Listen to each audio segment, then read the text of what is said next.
Hello student, हमारे इस class 12 physics की क्लास में आपका बहुत बहुत स्वागत है। हमारा ये जो लेसन है किरण प्रकाशिकी एवं प्रकाशिकी यंत्र। तो इस किरण प्रकाशिकी एवं प्रकाशिकी यंत्र में आज हम एक ऐसे टॉपिक को लेके आए हैं जो आपके एग्जाम में खूब नंबर लगा के पूछा गया है। आज का हमारा जो टॉपिक है जिस पर हम कंप्लीट जानकारी देने वाले हैं, जिस पर हम चर्चा करने वाले हैं, वो हमारा टॉपिक है परावर्ती दूरदर्शी। परावर्ती दूरदर्शी के बारे में कंप्लीट जानने वाले हैं। इससे पहले वाले लेक्चर्स में हमने जो है खगोलीय दूरदर्शी के बारे में कंप्लीट जानकारी दी है। अगर आप लोगों ने नहीं देखा है तो नीचे डिस्क्रिप्शन में प्लेलिस्ट मिल जाएगा, वहां जा करके आप इस लेसन के अन्य वीडियोस को देख सकते हैं। साथ में इस फिजिक्स के इससे पहले के जितने भी लेसन बनते हैं सभी लेसन्स के वीडियो हमारे चैनल पर उपलब्ध है। आप अगर अपनी तैयारी फिजिक्स की करना चाहते हैं यूपी बोर्ड एग्जाम्स की, तो आप कंप्लीट तैयारी जो है हमारे चैनल से कर सकते हैं। तो चलिए आज हम देखते हैं कि परावर्ती दूरदर्शी होता क्या है। अब देखो नाम ही लिखा है परावर्ती, यानी जो परावर्तित किरणें होती हैं उनके द्वारा जो हमारे आंख पर जो प्रतिबिंब बनता है, जो हमें दिखाई देता है, उसी को परावर्ती दूरदर्शी। भाई दूरदर्शी नाम दिया है मतलब दूर की वस्तुओं को देखने में इसका उपयोग किया जाता है, तो इसीलिए दूरदर्शी कहा जाता है। भाई दूरदर्शी का उपयोग क्यों किया जाता है? क्योंकि आप जानते हैं कि बहुत ज्यादा अधिक दूरी की वस्तुएं जो होती हैं हमें स्पष्ट दिखाई नहीं देती है। भाई एक निश्चित दूरी के आगे की अगर वस्तुएं आपको देखना हो तो वो आपको स्पष्ट दिखाई नहीं देती है। तो ऐसी वस्तुओं को देखने के लिए हम जो है दूरदर्शी का उपयोग करते हैं। तो आज हम परावर्ती दूरदर्शी को कंप्लीट जानने वाले हैं। चलिए वीडियो के अंत तक बने रहिएगा। आपके एग्जाम में खूब नंबर लगा के पूछा गया है और परावर्ती दूरदर्शी की विशेषताएं क्या है ये भी पूछा गया है। इसका किरण आरेख पूछा गया, इसका डायग्राम कैसे बनता है, इसकी रचना किस प्रकार हुई है और इसका आवर्धन क्षमता, इन सब के बारे में जो है हम बताने वाले हैं। देखो बच्चों, अगर हम बात करें परावर्ती दूरदर्शी की तो परावर्ती दूरदर्शी का डायग्राम इस टाइप से बनेगा। इसका किरण आरेख इस तरीके से है और इसको लिखोगे कैसे? लिखने के लिए दिया गया है कि परावर्ती दूरदर्शी में अभिदृश्यक एक बड़े आकार तथा बड़ी फोकस दूरी का अवतल दर्पण यमन होता है। देखो आप जानते हैं अभिदृश्यक वो होता है जो हमें वस्तु की ओर जो है लगा हुआ होता है, जो वस्तु की साइड में रहता है उसे अभिदृश्यक बोलते हैं, और जिस ओर से हम देखते हैं वो नेत्रिका बोला जाता है। इसमें जो अभिदृश्यक होता है, अभिदृश्यक एक बड़े आकार तथा बड़ी फोकस दूरी का अवतल दर्पण होता है। अभिदृश्यक कैसा होता है? बड़े आकार का और बड़ी फोकस दूरी का एक अवतल दर्पण होता है। क्या होता है? अवतल दर्पण होता है, जो आपको डायग्राम में दिख रहा होगा। इसे यम1 कहा गया। यह अवतल दर्पण होता है जो एक चौड़ी नली के एक सिरे पर लगा होता है। यानी जो अवतल दर्पण होता है यह जो है एक चौड़ी नली होती है, उसी चौड़ी नली के एक सिरे पर जो है लगा हुआ होता है। आगे कहा गया इस नली का खुला सिरा दूर स्थित वस्तु की ओर करके रखा जाता है। यानी जिसका जो खुला सिरा होता है, इस नली का चौड़ा सिरा जो होता है, खुला सिरा होता है, जो दूर स्थित वस्तु होती है उसकी ओर करके जो है रखा जाता है। और नली में अवतल दर्पण के फोकस से पहले एक समतल दर्पण यम2 मुख्य अक्ष से 45 डिग्री से कोण पर झुका हुआ रखा जाता है। यानी जो ये अवतल दर्पण होता है इसके ठीक पहले जो है एक जो है समतल दर्पण यम2 होता है। ये क्या है? ये है यम2। और यम2 जो होता है एक समतल दर्पण होता है जो कि 45 डिग्री कोण पर जो है इसको झुका के रखा जाता है। कि नली में अवतल दर्पण के फोकस से पहले, यानी ये जहां पर ये फोकस करेगा उसके ठीक पहले जो है एक समतल दर्पण यम2 मुख्य अक्ष से 45 डिग्री कोण पर झुका हुआ रखा जाता है। दूरदर्शी की इस चौड़ी नली के बगल में एक पतली नली लगी होती है। यानी ये जो चौड़ी नली बनाई गई होती है इसके ठीक बगल जो है एक पतली नली जो है बनाई गई होती है, जिसमें कम फोकस दूरी तथा छोटे द्वारक का एक अवर्णक उत्तल लेंस ई लगा होता है। अब भाई ये तो चौड़ी नली हो गई और इसके बगल जो है एक पतली नली लगी होती है। तो पतली नली में जो है इसकी नलिका जो होती है कम चौड़ाई होती है, इसमें एक कम फोकस दूरी का जो है अवर्णक उत्तल लेंस लगा होता है। यहाँ पर यानी ये कम फोकस दूरी का अवर्णक उत्तल लेंस लगा होता है और इसका द्वारक छोटा होता है, यानी इसमें देखने वाला जो द्वार होता है वो छोटा होता है और इसे हम नेत्रिका कहते हैं। यानी इस द्वारक को जो है नेत्रिका कहा जाता है। समझ में आ गया कैसे लिखना है? ये आपका डायग्राम है।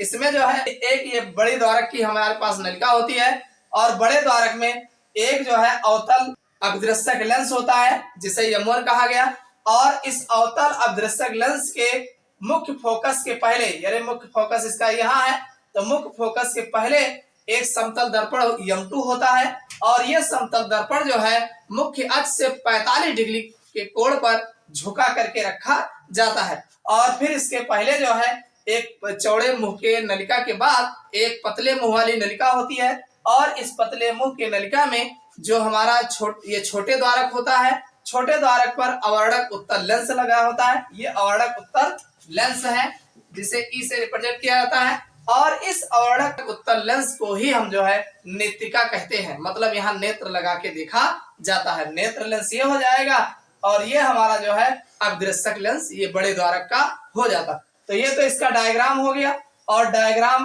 को लिखना कैसे है ये हमने बता दिया।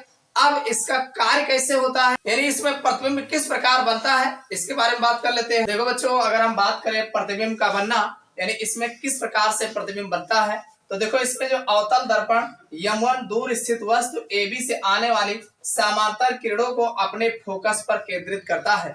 देखो ये जो हमारा अवतल दर्पण होता है, ये मान लीजिए कोई वस्तु हमारा AB है जो काफी दूर रखा हुआ है, तो यहाँ से जो किरणें आती हैं भाई, दो किरणें समांतर आएंगी, तो ये आएंगी तो ये दोनों किरणों को ये अपने जो है मुख्य अक्ष पर फोकस पर जो है केंद्रित करता है। भाई समांतर जो किरणें आती हैं, किसी भी वस्तु से समांतर किरणें जब आती हैं तो अपवर्तन के पश्चात वो जो है अपने मुख्य अक्ष पर जो है उसका प्रतिबिंब बनता है। तो वही कह रहा है कि किरणों को अपने फोकस पर केंद्रित करता है, यानी इन दोनों किरणों पर अपने फोकस पर केंद्रित करता है।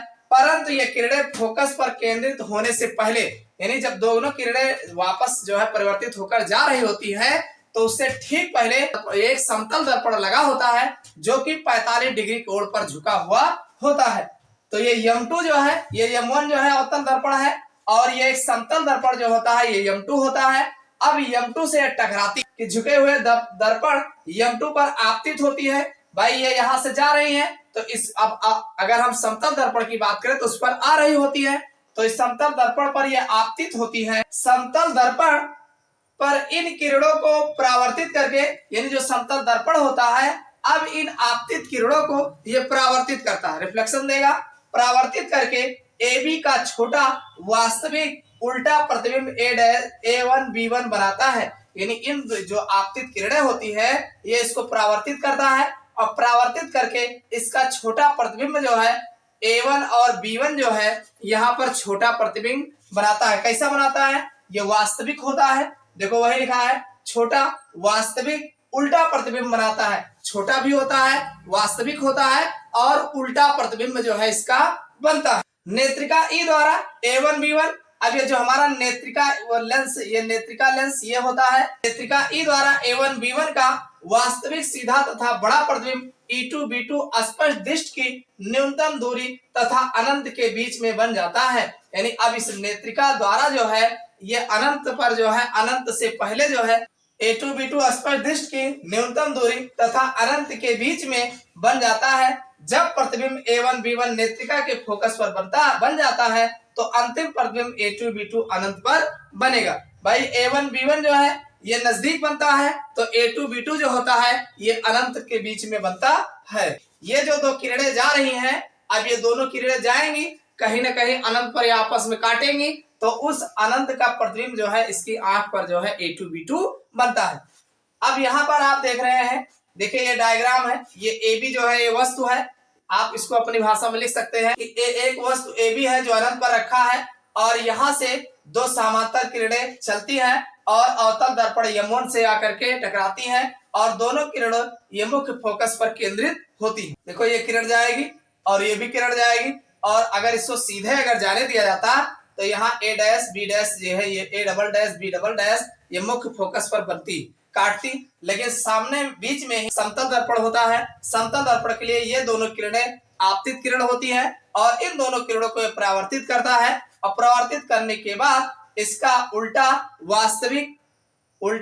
वास्तविक और प्रतिबिंब जो है स्पष्ट प्रतिबिंब जो है बनाता है, जो A1 B1 बनाता है।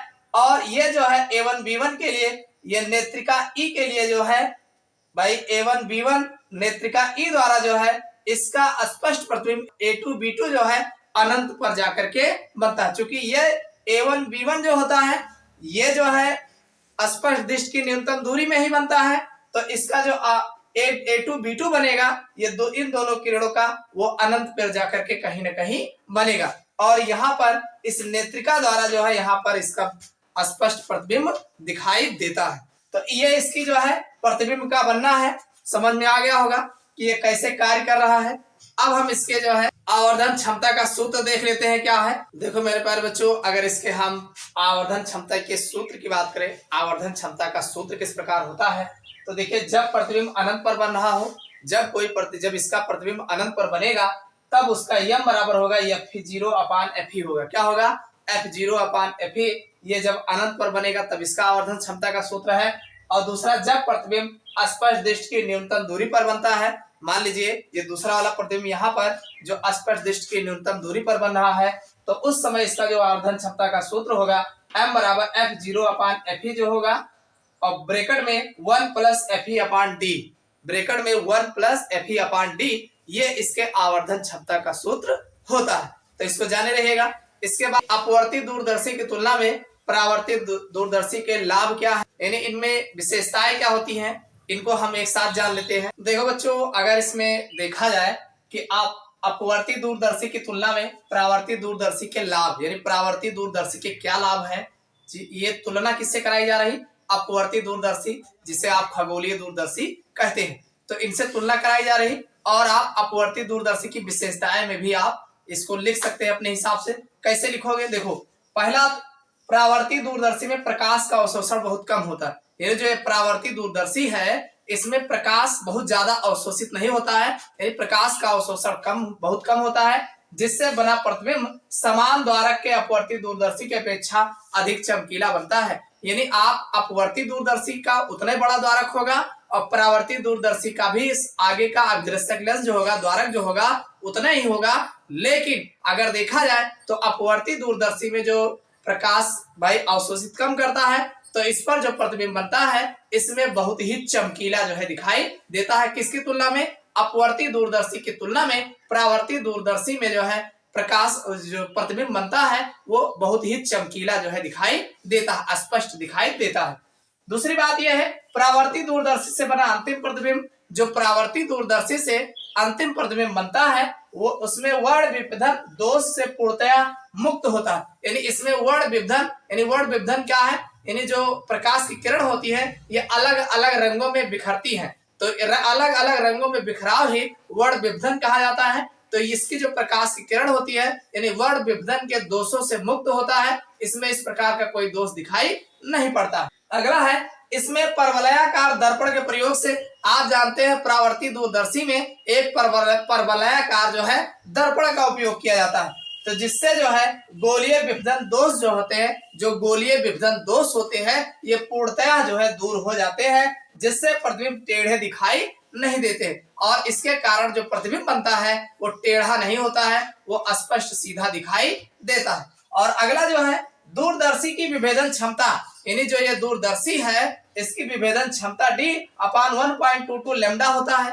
अतः अभिदृश्यक का द्वारक D बढ़ाकर दूरदर्शी की विभेदन क्षमता बढ़ाई जा सकती है। भाई परावर्ती दूरदर्शी में आप जान रहे हैं कि परावर्ती दूरदर्शी में जो हमारा द्वारक है उसकी विभेदन क्षमता मौके पर मान लीजिए है कुछ, अगर आप उसका द्वारक और बढ़ा देते हो तो और अगर बढ़ाओगे तो द्वारक का आकार बढ़ाने पर, अभिदृश्यक द्वारक है अगर इसका आकार आप बढ़ाते हैं तो इसकी विभेदन क्षमता और अधिक बढ़ाई जा सकती है। भाई जैसे जैसे आप बढ़ाते जाओगे द्वारक वैसे वैसे इसकी जो है विभेदन क्षमता और बढ़ जाएगी, यानी इसकी फिक्स नहीं होती है।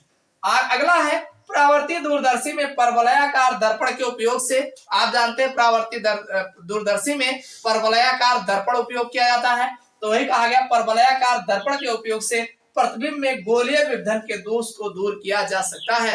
यानी जो गोलीय विभेदन होते हैं इनके दोषों को दूर किया जा सकता है। एक उपयोग और है, आप जान लीजिए, ऐसे ही सुन लीजिए। देखो ये जो हमारा परावर्ती दूरदर्शी है इसमें जो है अभिदृश्यक लेंस हमारा बड़ा होता है और बड़ा होने के कारण जो प्रकाश की किरण आती है उससे जो है स्पष्ट प्रतिबिंब बनता है। इसमें जो बड़ा द्वारक हमारा होता है इसमें जो है अवतल दर्पण का उपयोग किया जाता है अवतल दर्पण को अगर हम बड़े से बड़ा बनाते हैं तो आसानी से बनाया जा सकता है, क्योंकि इसमें प्रकाश एक ओर से दूसरी ओर ना जाकर के केवल प्रकाश की किरण आती है और आकर के रिफ्लेक्टिव प्रकाश की किरण लौटती है। लेकिन इसी तरीके से अगर हम अपवर्ती दूरदर्शी की बात करें तो अपवर्ती दूरदर्शी में जो लेंस लगा होता है, यानी बड़े द्वारक पर बड़ा लेंस लगा होता है, तो अपवर्ती दूरदर्शी में आप लेंस जो है बहुत बड़ा नहीं बना सकते। क्यों नहीं बना सकते? क्योंकि ज्यादा बड़ा लेंस बनाने में उसमें दोष आ जाते हैं, उसमें वर्ण विभेदन का या अन्य दोष हो जाते हैं, तो जिसके कारण उसमें एक सीमित दायरा से अधिक बड़ा लेंस जो है बनाया नहीं जा सकता है।